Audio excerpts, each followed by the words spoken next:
Prescott. We're here at Prescott. Try it again. We're going to try this one more time. We're at Prescott E-News Studios, and this is Prescott Talks, Friday morning show.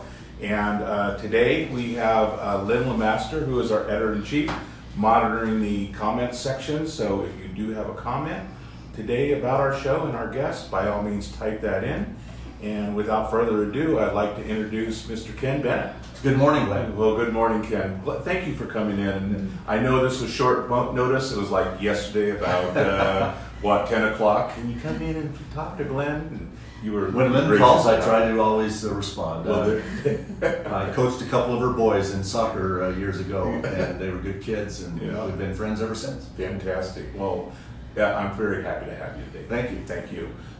We always start off with a little bit of history. I know a lot of people that are listening today know who Ken Bennett is, but there are a lot of people moving into our area, so maybe you may not know who Ken Bennett is, the history, and by golly, you never know because there's more than one Ken Bennett. So let me tell you about my history, and then I'll tell you a very interesting story about another Ken Bennett who moved into the area one time. But I am a Prescott, or not a Prescott native, but Arizona native.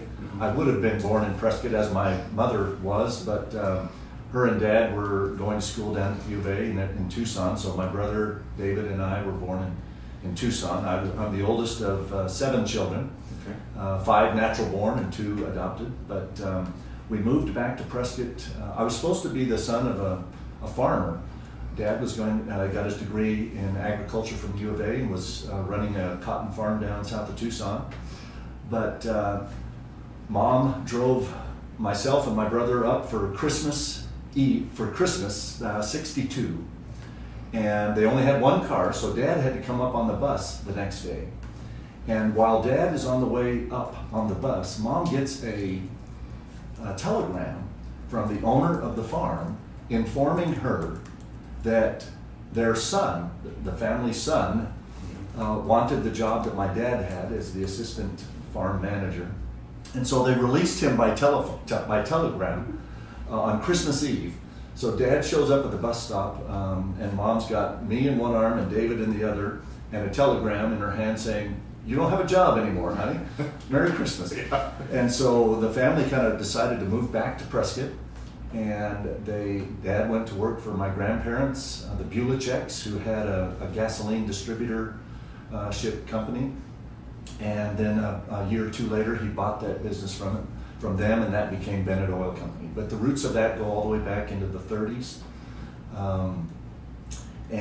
So the rest of the family was born here, grew up in Prescott, went to Yavapai College, later went down to ASU, got a degree in accounting, met my wife at ASU, and then we moved back to Prescott, and I ran Bennett Oil Company for 20-some years.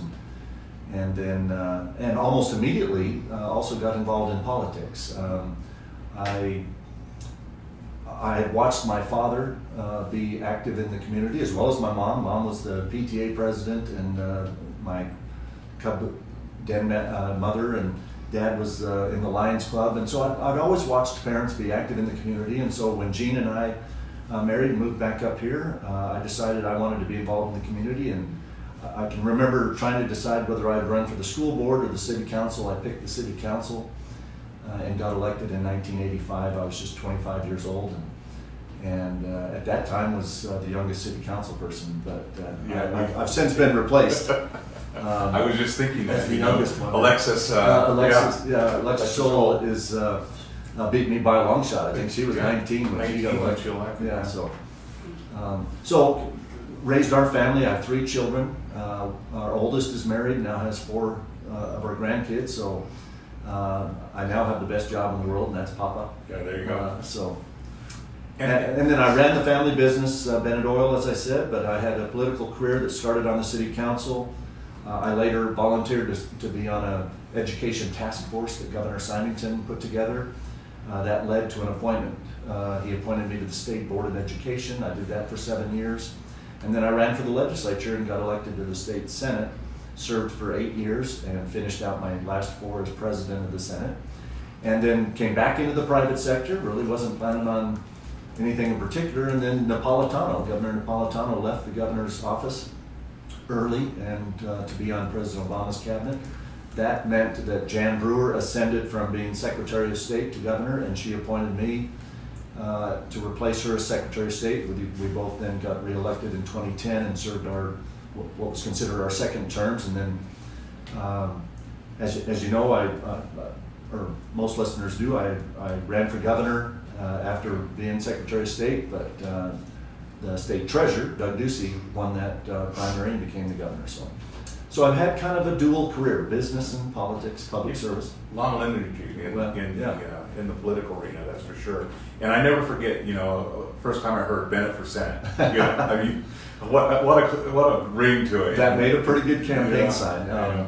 And my mom was vacationing one year in Hawaii. There was a U.S. senator from Utah, Bob Bennett, and she's walking down a street in Hawaii, and she sees a shirt on somebody that says Bennett for Senate, and I had just announced for the state Senate in Arizona. Holy cow! She bought the shirt off the back of the person that was wearing it, went into the store and bought them another shirt so that they'd have something to wear. But yeah, Bennett for Senate made a pretty good campaign sign, and I was very fortunate to win that race, and then I served for 8 years in the state Senate. Great. Yeah. That's awesome. It's funny that when names get changed around like that, because I have a friend of mine, Cory Gardner, which is Senator Gardner in Colorado. Right. Sure. And it's kind of funny on Facebook. People go, "You voted for this?" And he's like, "I'm a paramedic, man." Okay. So, anyway. No, it was, sometimes your name rhymes with the office that you seek, and you end up with a pretty good campaign sign. Yeah, there you go. All right, so we're going to get into some of the nuts and bolts. We got our history. Let's talk about, I get a lot of questions on my Facebook page about different subjects, and one of them is recruiting young Republicans. Seems like there's we look at the polls, and right now, Yavapai, we're enjoying a 2-to-1 Republican majority, but we're seeing a strong push for young people joining the Democratic Party. Mm-hmm. Just want to get your comments on that. What can we do? We're getting a little bit older here. I'm not done yet. Right. I'll put it that way. But keep our party strong. We need to recruit. And your opinions. There is a young Republican. There are hundreds, or not hundreds, but probably dozens of young Republican groups around the state, in the various counties and at the universities and community colleges. So there is an effort to bring young people into the Republican Party as well. But I think a lot of people, myself included, feel like some of the philosophy that comes out of our universities and schooling, school system, kind of somehow nudges people towards the left, And if you want to grade or you want to pass, yeah, exactly. And so I did not experience that in the 70s and early 80s when I was going, I graduated in the late 70s, and then from ASU in 84, and I didn't notice it as much. Of course, my degree was in accounting, and so I'm in business classes instead of philosophy and whatever, but I've even noticed within my own children that they're a little more to the left than maybe I am. I noticed that at home too. But when they start to have real life experience, I've got a son who's started a business in a different state, and he's calling me about employment taxes and payroll this and how. My goodness, Dad, did you know how much you have to pay in taxes every time you pay an employee $1? Yes, I mean, that is something.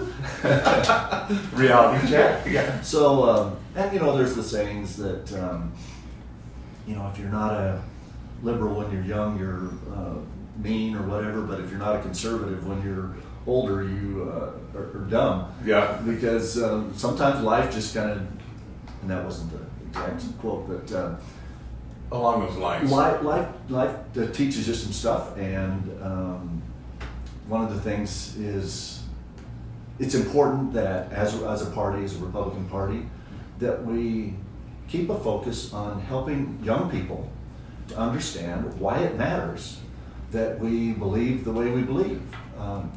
Now, when I served in the Senate, I had a lot of friends from the other side of the aisle, as they say, good Democrats. Many times, what we're trying to accomplish is not where we differ, it's just kind of how, everybody wants a good school system, everybody wants health care, everybody wants national defense, environmental and all this stuff. But it kind of gets into the nitty-gritty details. And so I think one of the things that we need to do better as Republicans is make sure that young people understand, and they quickly, I think, gain this understanding on their own as life hits them, that it matters, the kind of policies that we adopt as government. And I think it reinforces when people make those realizations how wise the founding fathers were when they set up a limited government, let people do for themselves as much as they can do, and the government should only be involved in the things that it is constitutionally assigned to do. And when we get beyond that, and we start asking government to do everything for everybody, then we start to have problems. And we get bogged down. Ronald Reagan. Exactly. Increase in independent registry too. Well, Ronald Reagan's a perfect example of somebody who went from being a Democrat for first probably half of his life to being now thought of as probably the consummate conservative Republican, the father, of the last 40, 50 years. Yeah, I always remember, his speech, government isn't the solution, it's always the problem. Yeah, right. And follow that along as well. And you're right, I mean, in the schools, in the colleges, my son just graduated, or graduating with an archaeology degree. And some of the papers he had to write, are so far left, and he has to take a position of, why don't you like Donald Trump? And I'm like, well, why would anybody want to write that, And so anyway, and another thing is, and I always like the idea, young Republicans, that we do have a young Republican Party here. And even in our schools, I don't know if we have a young Republican school. I think there's a group at Prescott High School, young Republicans. Yeah. At least there used to be, because I spoke to them a few times when I was in the legislature and Secretary of State. So again, I think it's important that we at least expose them to the conservative values and see what, then let them make their decision. And usually, like I said, as the older you get, you kind of say, wow, why am I paying this? Why is this going away? Why can't I do this? Your freedoms, and nobody understands that better than I do. I came from California. Okay. 4.5 years ago, right? Really? When I got here to Prescott, it was like freedom. It was like, Martine always talks about the air being pure. Well, I just like, wow, you mean I can actually drive a motorcycle without a helmet? Whoa, it's like, there's all kinds of different freedoms that we have here, and personal choices, I think, is really, somebody's not telling us what we can do, what we can't do as much. Right. So I want to hold on to that as long as possible. One of the things I was watching your, by the way, congratulations on being one of the top 3 names being picked for the replacement LD1. Okay, thank you. You certainly represent our values very well, and I watched the Board of Supervisor meeting. And one of the things, and one of the strongest points you have, Ken, is your budget knowledge. Okay. You have, I can sit here and give you I think there was like a napkin one time. You're able to explain the budget there. I've used napkins, I've used Lego blocks, I've used styrofoam blocks, I've used Kleenex boxes, so whatever it takes to get the message across. Yeah, exactly. And it was very interesting listening to you. You gave a 3-page report. And one of the things you were talking about is the budget. And I'm sorry, not the budget, but the surplus. Yeah. We're told right now that we have all this money and we're got $1 billion surplus and all this. And then you brought up PSPRS. And I know, and I don't have the current numbers, and you were talking about it. Yeah, exactly. All of a sudden that $1 billion budget kind of went sideways, but I wanted you to touch on that a little bit. We talked about PSPRS a lot here in Prescott. And matter of fact, we voted to raise our sales tax to cover the PSPRS owed, or the liability by the shortfall that Prescott has for. And is it getting better? Are we? Well, Prescott's is getting much better because the city council is doing, fortunately, what they said they were going to do. And they are. All of that extra 1 cent, I think it was 3/4 or something. Yeah, 0.75. All of that extra tax that they've been collecting for a couple of years now is going to pay down that liability. Just so that your listeners and those viewing might understand, the state has 4 retirement systems. of which PSPRS is one. The largest one by far is ASRS, Arizona State Retirement System. PSPRS is for those in public safety, so firemen, police officers. There's also one called CORP, C-O-R-P. That's the correctional officers. Those are the prison guards. And then there's elected officials retirement system, although that's been kind of closed down and replaced with one that is just kind of like a 401k. But there's 4 main retirement systems that the state has. And when you add all of them up, the amount of money that has been deposited or earned by investments that are made in those systems is not enough. Yeah, there's more going out than there's more going out than coming in, and because of the recession in 2008 and 9, the stock market took a pretty bad hit. There have been times, not too long ago, when those retirement systems were more than 100% funded. When I was president of the Senate up until 2007, those retirement systems were funded more than 100%. We had more than enough money in there to pay the future benefits of those people that were in the system. But when the stock market crashed in 2008 and 9, the recession hit, they have really fallen on hard times. And this is one of the areas where I am most concerned, because I heard the governor say at the State of the State address this January, the state has a balanced budget and we've got $1 billion surplus. I heard the same thing. Well, if you go to the comprehensive annual financial reports that are issued every year by the state of Arizona, you'll see that the underfunded, the unfunded liabilities in those systems has grown by over $1 billion in just the last 3 years. So the state is not making enough of a payment each year into the retirement systems to keep enough money in those systems so that when people retire, they can take out their fair share. And I think it's disingenuous at best, misleading, or even lying at worst, to say, well, we've got a balanced budget and $1 billion surplus, but oh, by the way, I haven't told you that we've gone behind in our retirement system by more than $1 billion in just the last 3 years. You know, Noel Campbell used to use the word, you know, we have a tsunami coming at us. Exactly. And I still see that coming. There's been no relief. And right. Now Prescott's one of the few, though, because of that extra tax that the voters agreed to. Prescott has actually reduced their liability. But the state of Arizona is going the other way. That's my point. So how do you keep? We're going down, but the state of Arizona is wanting more because you've got. Well, and this imbalance is what I'm trying to say. Exactly, and that was one of the other points I tried to make to the Board of Supervisors. You know, they made a good selection in Steve Pierce. Yeah. Steve is respected. He, after I left the Senate, he came in a few years later and became president of the Senate. You don't become president of the Senate without being respected by people and doing good things. But one of the differences between Ken Bennett and Steve Pierce was that when he was president of the Senate, the state balances its budget every year, and sometimes when they get in a pickle, they take money away from the cities or the counties to help balance the state budget. And unfortunately, that's exactly what happened during the 2 years that he was president and did a budget. The state took over $150 million away from the counties to help balance the state budget during a time when this was 2012 or so, when the recession was over and things were starting to be good. In fact, the voters had voted an extra sales tax for the state of Arizona, and they were collecting that money. They actually had a surplus during those 2 years, and were actually putting extra money that the state had into a savings account. It's called the Rainy Day Fund. Right. And I just don't think it's appropriate during a time when the state has excess money and is stashing it away in a savings account.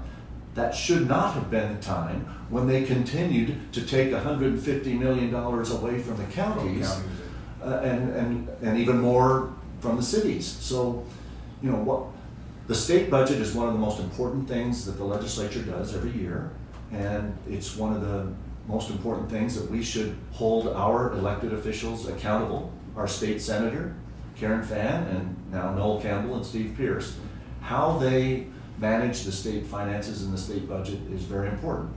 And as well as the governor, we need to hold them accountable. He says the budget's balanced and we have this big surplus. But just in a matter of minutes, when I was over at that meeting, I made a list of 8 things. We still are using accounting tricks and gimmicks. We still shift almost $1 billion of expenses from one year into the next budget year to make this budget year look better, more balanced. We're underwater in the state retirement systems. They sold the state capitol buildings back in 2008 or 9. We're still renting the state capitol buildings. We don't even own them. Every year there's a formula in state government that they're supposed to set aside so much money to maintain all the state buildings. They're only spending about 1/10 of what they're supposed to be spending each year to keep up the buildings. They're still sweeping monies from funds that are supposed to go to other places, shifting expenses to the cities and counties. If you look at the total debt, service, interest and rent and things that the state has to pay you, it's almost $400 million a year of just interest on all the debts that the state has. And those retirement systems that you mentioned, if those retirement systems don't earn about 8% a year, they go further and further in the hole. And so the governor has suggested that we have $1 billion surplus, which I don't agree with, but he says that we should take most of that surplus and just put it in a rainy day fund, in a savings account. Well, the state savings account earns about 1% interest a year. But the unfunded liabilities in PSPRS and the other state retirement systems cost us 8% a year. Why would you take money and stash it aside where it earns 1% when you've got debts over here that are costing you 8%? Nobody would do that. I mean, you wouldn't do No. that. I wouldn't do that. You know. Right. Boy, I hope you all had breakfast already. I'm telling you, I knew, bringing Ken on, we were going to get some real life numbers and bottom line. And but you know what? The worst thing is we ignore it. If we ignore it, then it becomes even more. So these are things we ignore it when we don't hold our elected representatives accountable. Good point. And those are the couple of points that I wanted to make to the Board of Supervisors the other day. They made a good decision. I don't think, as I told them, I don't think they could have gone wrong with any of the 3 that the precinct committeeman from the Republicans in Yavapai had forwarded to the board. I think all 3 names would have done a good job, but they need to be aware of what happened under Mr. Pierce's term when he was president of the Senate. Yeah. And speaking about that, we were talking, I watched the Prescott E-News recording of that. I wasn't able to attend. I actually had to work that day. One of the questions that kept on coming up was Second Amendment. Apparently there's been some discussion about a lot of the comments that were sent to the Board of Supervisors were, Steve Pierce wasn't a strong supporter of the Second Amendment. I'm a Second Amendment guy. So just want to touch a little bit about that. I watched it, Mr. Pierce, or now Legislator Pierce said he has guns and I support the Second Amendment, and he has the NRA. He had Ollie North come and speak to people. I know you're a supporter of the Second Amendment. We've talked before. What were they talking about? Where did that all originate? Do you have any input? I know there was an email being sent around that there was actually a board member from the NRA. There was one of the board members apparently felt strong enough about his disagreement or disappointment in some of Steve Pierce's votes when he was in the legislature. From what I heard, that these were not things that I initiated or requested. A friend of a friend said. But as people started receiving apparently some of the same emails that you did, they forwarded them on to me. They allege, and I haven't gone in to check because it didn't make a difference the other day, but they allege that Mr. Pierce had voted against constitutional carry. One I saw where he voted in favor of a bill that would have required background checks at gun shows, even if a sale of a handgun or weapon was between 2 private individuals. Well, on that point, if I buy a gun at a gun show from a dealer, I do have to have a background check. Right. But if I see Ken Bennett at a gun show and we make a private purchase, then I think that's what we were talking Right. about. So he was trying to curb that private purchase. Well, apparently the bill that he supposedly voted for would have required that whether you were buying from a dealer or whether you were buying from somebody, anybody there, that private purchase, you'd have to go through a background check. And I don't support that. I'm a strong believer in the Second Amendment. I probably don't even own as many guns as Steve Pierce does, I'm sure. Yeah. But the Second Amendment is not whether I own guns or you own guns. The Second Amendment is about whether we respect the right of others to keep and bear arms. Yeah. And so apparently something he voted on Somewhere years ago along the line was concerning enough to some people in the NRA. Steve's a member of the NRA, as I am. Yeah. But that's a lot of hubbub, though. Yeah. I was watching. I was surprised that there there was so much of a negative push by email out of folks from the NRA against. I might know somebody who maybe pull up some of those voting records and debunk some of that. I don't know. We'll see what I can do. See if something come up. But again, it's just it's water under the bridge. It's history, and but again, I'd like to know. Just FYI. How people vote tomorrow is usually pretty well predicted by how they vote yesterday. Yeah, there you go. All right, I think we've hit pretty much all the talking points we were going to go. Unless you have any other comments, Ken, that you may have. You want to talk about political? Anything? I just want to say I'm honored to have had the confidence of voters here in Yavapai County, whether it was back in the city council days or when I was a state senator or secretary of state. I enjoy public service. I see it not as a political office. I see it as a public service. That's the word that's key to me. Yeah. When you're elected as an elected official, what you do should make the lives of those that you represent easier, not harder. And it's important that we hold our people accountable. I have enjoyed public service. I enjoyed being Prescott's been fortunate in Yavapai County. In fact, during that 2012 that I mentioned when Steve Pierce was the president of the Senate, we had another Prescott boy, or Halden. Andy Tobin was the Speaker of the House. I was the Secretary of the State. And it was about then that Bob Brutinel had just been put on the Arizona State Supreme Court. And he's now going to be the Chief Justice of the Supreme Court. If you just go back for the last 10 or 11 years, we've had 3 Senate presidents from Yavapai County, 1 Speaker of the House, a Secretary of State, and now a Chief Justice of the Arizona Supreme Court. Yeah. And those of us that are lucky enough to get in those positions need to always remember that we're there not for ourselves, we're there for the people. And one of the funnest things that I enjoyed about being a state senator when I got to be president of the Senate is helping constituents with problems that they had. If something was not going as well as it could in one of the state agencies and it was affecting people negatively, I'd get calls. Can you help me with this, Ken? And not surprisingly, when the president of the Senate called state agency whatever and said, hey, I've got a constituent up in Prescott that's having trouble with your whatever, they usually straightened it out. I think that was one of the biggest learning curves we had when we moved here was, our elected representatives actually listen to us. They respond even.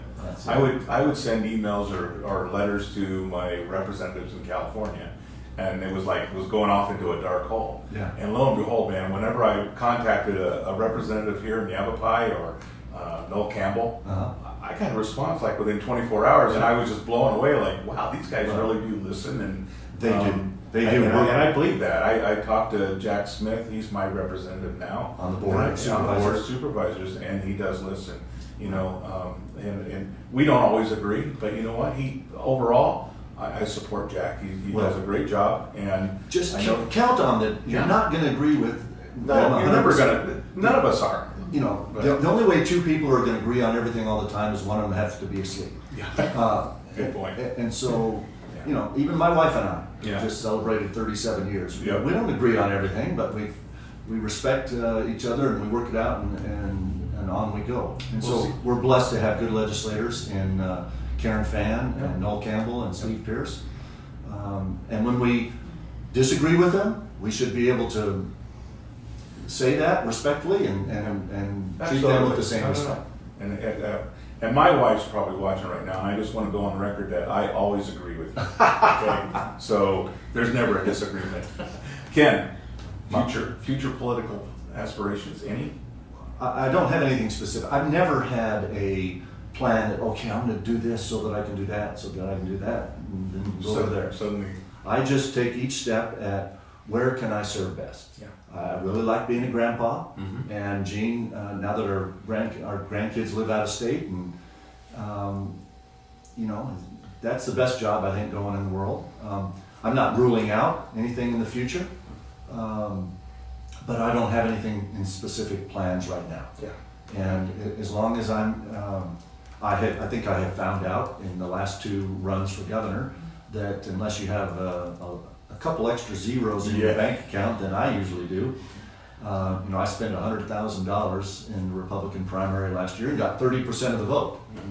But the governor spent about $11 million and got the rest of the votes. Yeah. And so my votes, I think, cost me less than 25 cents per vote, and his were like $25 per vote. But unfortunately, it's, you know, it's so much tied to money, and yeah, but you know what? The cool thing about you, Steve, I'm sorry, Ken, is when you're called, you step up. Well, and I think that's really the key to a lot of people. And I talk about this a lot. You know, I'm not ever going to run for office, but I always like to show up. I always like to support, and I always like to voice my opinion. It's part of being part of this community, part of being an American. And sometimes, you know, when we talk to our people, we can make a difference. Yes. And if you're sitting at home and you are watching what happened with LD1, and you're saying, well, I would have voted this way or I voted that way, great.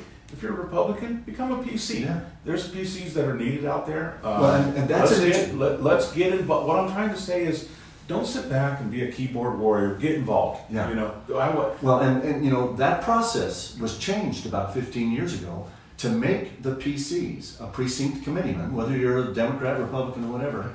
The process for replacing a vacancy in the legislature used to be just the Board of Supervisors made the decision all by themselves. But to make those that put time into helping the party by becoming an elected PC, and it doesn't take much, you have to get 5 or 6 signatures, get your name on the ballot. Usually there's not as many running as there are seats available, so you're in automatically. But about 15 years ago, they changed the law so that if there is a vacancy, you first have to go to a vote of the PCs, and they pick 3 names. And that's how Steve Pierce, Stephen Sensmeyer, and myself got there. Both Steve Pierce and I were called by leaders in the community to say, you know, even before it happened, if we have a vacancy, would you throw your name into the hat? Because you could hit the ground running, and on and on. Both of us agreed, and so we both ended up in the mix. I was pleased to see Stephen Sensmeyer, a young kid, 27. I can almost remember that. Yeah. And so it was a good mix. They made a good decision. It didn't go my way. I'm fine with that. I pointed out the differences between me and Mr. Pierce in a couple of areas, but we move forward. I support him. I support Noel Campbell and Karen Fan, and we keep. And I think that's important. We all support Steve Pierce. Yeah. He's our elected representative now. So whatever you felt, Steve Pierce is our guy. I'm still going to make sure that he. You know, he addresses issues like PSPRS in the budget and doesn't get drugged along this, I think, false idea that the governor's put out that we've got $1 billion of extra money in our budget's balance. Yeah. Well, then why has our liability in PSPRS and other retirement systems grown by over $1 billion in the last 3 years? And that's what they should be addressing. Yeah. That's what they're elected for. Right. So cool. Let's move on. Ken Bennett today, 2019. I understand you're in some kind of growing hydroponics. Yeah, exactly. Well, and every time I think about hydroponics, I always think about marijuana growers, you know, and all this other stuff. But just in case my mom's watching, no, that's not it. That's not it. No, I'm. People ask what I'm doing business-wise, and because of my dad's death about 1.5 years ago, I'm back on the board of directors in Bennett Oil and taking a little bit bigger role than that. I've got other siblings and my mom, and so working with the family business again. 2, I'm on the board of directors and actually the president and CEO of a little company that it's a small publicly penny stock type thing, traded company that I ran into a guy years ago, and we're trying to develop a hydroponic growing system. And we've got a little prototype unit down at that abandoned dairy down below Yarnell in Congress, the old Parker Dairy. So we have an indoor growing system that can grow organic, fresh food that can be harvested every day. It's kind of like a little conveyor belt system. It's very, very cool. But you can grow fresh food. We're growing barley grass for cattle food, but you can also feed that to chickens and pigs and goats and sheep and just about anything. Agricultural feed. So, and eventually we want to get into food for human consumption, but there's so many rules and regulations with the FDA that we decided to start out to try to perfect the growing system for food for animals. And so, because a computer controls the low energy LED lighting and the temperature and the humidity and the watering system, we can grow 24 hours a day. So what normally takes 30 days to grow outdoors, we can grow in 10 days. So we plant barley seeds at one end of the system, just on this plastic trays, and 10 days later we harvest foot-high barley grass, and the cows can eat the roots and all, and it's just fabulous. And there's no soil or anything on it, just water that is mineralized. So, well, we put a little bit of nutrients. We put organic nutrients that we get from an organic company down in West Valley. We get our seeds from a Yuma seed company. So we're trying to keep it local, but we're trying to develop a system so that you can grow the food for animals right where the animals are located, instead of trucking in all food. That transportation costs. You know, most of the country lives off of lettuce grown in Yuma during the winter, but I'm told that the Yuma lettuce farmers lose between 27 and 29% of their crop just in shipping. Mm-hmm. So if we can learn how to grow food where the humans or the animals are located and reduce the shipping costs and things like that, and then we can, this system that I'm talking about uses 95% less water than you would use in a normal agricultural process. So we just spray the absolute minimum amount of water that the seeds need, and within 3 or 4 days they start to germinate, and within 8 days they're almost a foot high. And so every about 2 hours the computer sprays about 6 seconds, just a fine little mist, and that's what they need, and they keep growing, and they do that 24/7. So how much area do you need to do this? I mean, well, is this like a warehouse? No, this little system, the system we have is only 8 feet wide and 60 feet long. Okay. But you can stack them on top of each other and side by side. Oh, okay. So it can go right. We believe that in a 4,000 square foot warehouse, we will be able to grow the same amount of food that can be grown on 80 acres. Wow. And it'll use 95% less water, and all organic, no pesticides, no whatever. Have you ever been in the grocery stores and you see, I don't know if you've seen it, but like butter lettuce. I remember, and I was working in grocery stores, so when it first came out, I saw it was in a clamshell. Now a clamshell is a clear plastic container, and it had the roots in it, and it had been grown hydroponically with the same type of system that you're talking about. Never seen soil in a warehouse, and they would do that. It was all organic. Okay. I don't know if Fry's has it here. I work for Kroger. Okay. We had it in California, but it was butter lettuce, and when I heard that, I went, oh yeah, you know, I see a little bit of that breaking into the food, you know, into our food chain. But first time I've heard about it in the agricultural side of, you know, farming and. Well, we eventually want to get into food for human consumption, and mentioning grocery store, mentioning supermarkets. Part of our vision is that you could have these systems on the top of a grocery store, all tied into their point of sale system, and it's growing fresh organic food, and they're harvesting. You know, it's tied in, and if your store sells 400 head of lettuce on Thursday, then you know that so many days before that you got to plant 425 or whatever. And then if you start to sell more, then you just plant more or less or whatever's happening. But the possibilities of being able to grow fresh organic food that you're harvesting every day, not hundreds of miles away and you got to ship it and pick it before it's ripe or whatever. You know, I've heard people tell me that if you go to where bananas grow and you picked a fresh banana off a tree and ate it, you'd never want to eat a banana again because they're that good. They got to pick them green and ship them and all that stuff. And so, it's a future. I see it, again, working in grocery stores as long as I did. You know, I remember going and doing a report for one of the classes I took for a management class. Yeah. And it was this new concept of going organic.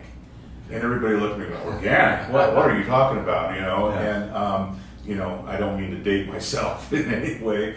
I didn't get this gray hair over yesterday, but anyway, yeah, that was one of the things. And now I see this hydroponics and what you're talking about. Yeah. Like I said, I've seen it in the grocery stores to a very minimal amount, but there's no doubt I about it. think it's going to keep growing. I think I see it. Yeah. And then the third company I'm involved in is actually another local company here in Prescott that I've been involved with, Global Building Systems, and we're still alive. Some people think we may have died a few years ago, but we're just on the verge. But this company has a building system using styrofoam and steel for the walls and the roof. And we can actually build buildings that are super insulated and use about 90% less energy to heat and cool the buildings. And so we've just got a plant almost finished up in Cedar City, Utah.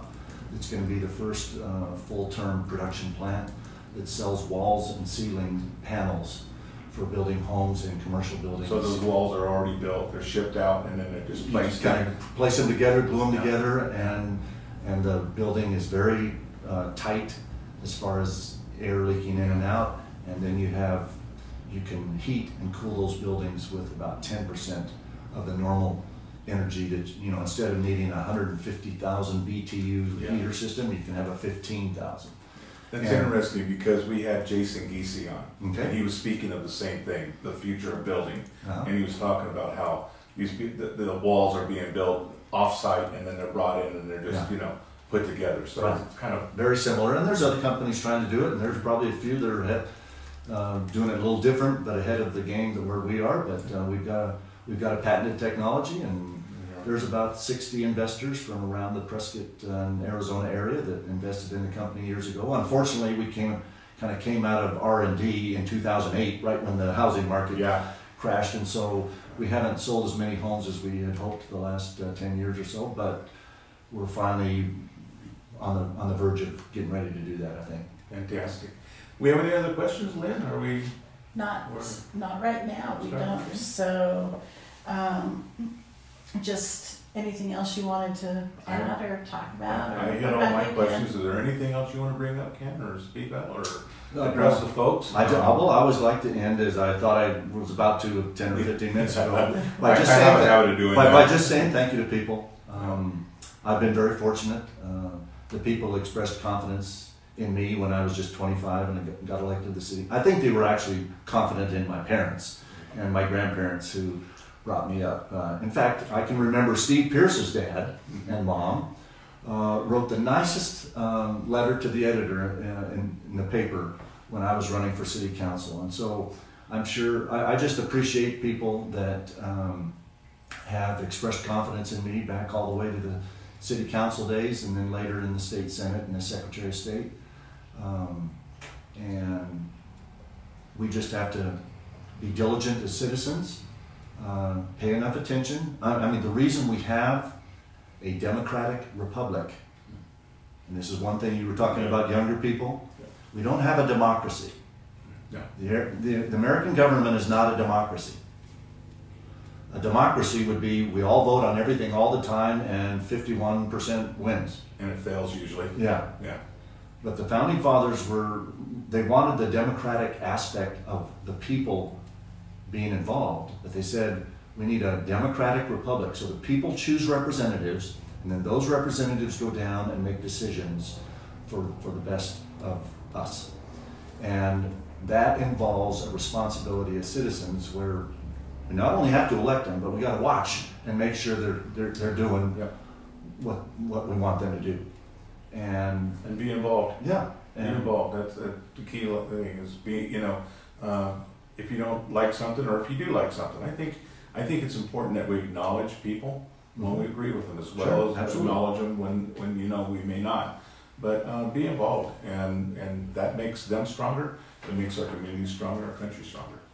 Couldn't agree more. There you go. Thanks for having me today. Hey, thank you so much. Thank you for your service and everything you've done for our county. And again, that was great. You stepped up and you were ready to hit it running. And I just want to say thank you as a citizen. Thank you. All right. I'm happy to be here. Thank you, Ken.